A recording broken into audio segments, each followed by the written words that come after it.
Free beer. You can deduct that? Well, that's what we're going to find out in the very first episode of a new series where we talk about all these crazy, weird tax deductions, their stories, and what we can learn from them. So let's jump right in. In 1974, a Mr. Edward J. Sullivan started a new business in Chickasha, Oklahoma. Chickasha, Oklahoma is located just south of Oklahoma City and only had 14,000 people in 1974. So we're talking a very small community. Well, as most businesses start, business was a little slow for the old Sully's DX service station. And in order to promote customers, he decided to start giving away S&H Green Stamps. Started in 1896, S&H Green Stamps was one of the first loyalty programs ever created. Back in the day, rather than the actual digital point system that we have now, companies would give away trading stamps. The more you bought, the more trading stamps you would receive. Once you received enough of these trading stamps, you could then redeem them for actual items, such as appliances, furniture, and other houseware items. In the 60s, S&H Green Stamps were incredibly popular. They even boasted that they had over 3 times as many trading stamps in circulation as the United States Postal Service stamps. However, in the 70s, due to a couple of recessions, the stamps began to lose favor as the items were not as good quality anymore, or it took way too many stamps to actually redeem something good. Now, our Mr. Sullivan started using these S&H Green Stamps to promote his business. And actually, it didn't work well at all. So, somebody in late 1975 advised him, rather than giving S&H Green Stamps away, why don't you give away free beer? Well, Mr. Sullivan thought this was a great idea. His customers were usually bachelors coming right off the oil fields in Oklahoma. So they didn't have time to lick stamps all day. But you know what? They could drink a few cold ones. So in January 1976, Mr. Sullivan stopped giving away S&H Green Stamps to his customers when they bought something. He gave away free beer. And who would have thought? But free beer is a great loyalty program. His business really started taking off after that point.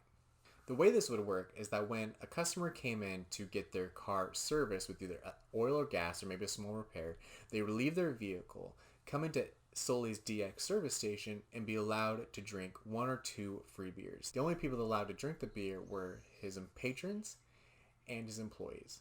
Mr. Sullivan did not drink beer. Now, I don't think this service station and free beer combination would actually work today. Not only is there moral issues about drinking and driving, but service stations don't exist anymore.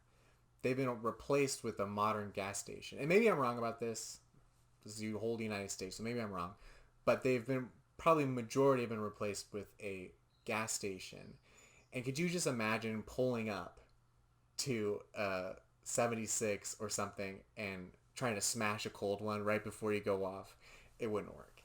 Unfortunately, Mr. Sullivan had to quit his business as in 1977 he got really sick. But by the time he quit, his business was doing really well and ended up selling his business. A few years after he'd quit his business, Mr. Sullivan got audited for his 1976 and 1977 tax return. And among other things, this free beer deduction was disallowed.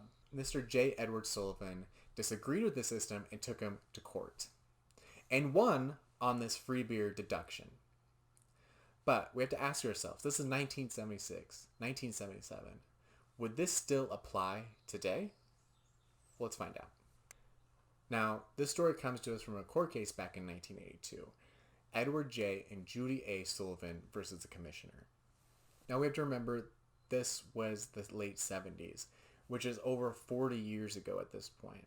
And since then, there's been many changes to the tax code, including 2 large overhauls.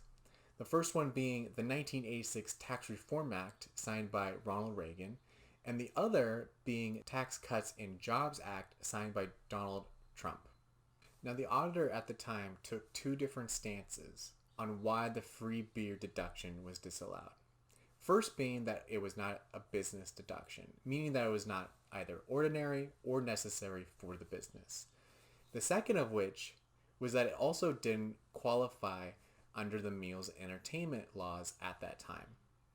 the court disagreed with the auditor and allowed these deductions on both fronts, stating that it was a business deduction and that it qualified under the meals and entertainment rules at that time, allowing for a 50% deduction, which is not amazing, but at least it's something.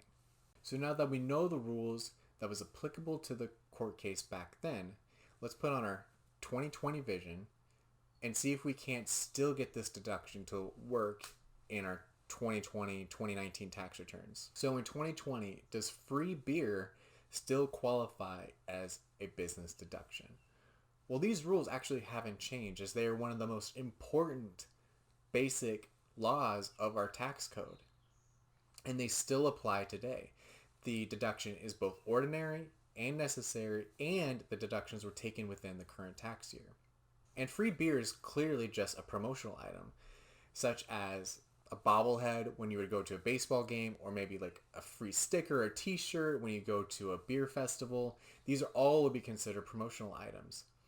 And you can clearly see that this was a business deduction because the proof showed that once he started promoting this free beer, his business really took off. Now the second part of this deduction is the meals and entertainment rules that apply today, which have been significantly changed with the recent Tax Code and Jobs Act. Although these rules are very complicated, there is some generals that you can take. Basically, entertainment is completely disallowed. And meals for employees or other food and beverage items of that sort, you can only get a 50% deduction. Now, there are some exclusions to both of these rules, and if you know them, you can get some really nice deductions. And there's one exception to the new meals and entertainment rules that I think fits very nicely. That is items available to the public. And the exact law says, expenses for goods and services and facilities made available by the taxpayer and to the general public are excluded from the meals and entertainment laws. The key words here are the general public. Now, the general public is everybody but employees, shareholders, partners, owners, those type of people. If it's made available to the public and those types of people don't partake, then you get 100% deduction and not the 50% deduction that you were allowed in 1974. Pretty cool, right? Now there are some proposed regulations that give more leeway to this general public rule. But it is just proposed right now and we cannot use this in our tax planning. But never fear, when this rule comes into final regulations, I'll let you guys know. So to wrap this up, would Mr. Edward J. Sullivan still be able to get this free beer deduction in a 2020-2019 tax world that we live in? Well, I believe yes. And in fact, I believe that he would get 100% deduction and not the 50% that he was allowed on his 1976 tax return. Alright guys, it's been fun. I can't wait to do this next week. Every Friday, I'm going to be sending these to you. Please don't miss out. I'll see you next Friday. Please remember, this is not tax advice. It should be not misconstrued as tax advice. Everybody's story is completely different. It should be reviewed with a tax professional or a CPA like myself. Those stories and the details in the stories is what's going to give you a deduction or not. So please review it with a tax professional. I'm happy to answer any comments, any questions, concerns that you might have about this, about taxes, about the story, or whatever. Just leave them in the comments below and I'll get to them. Thank you so much. All right, bye.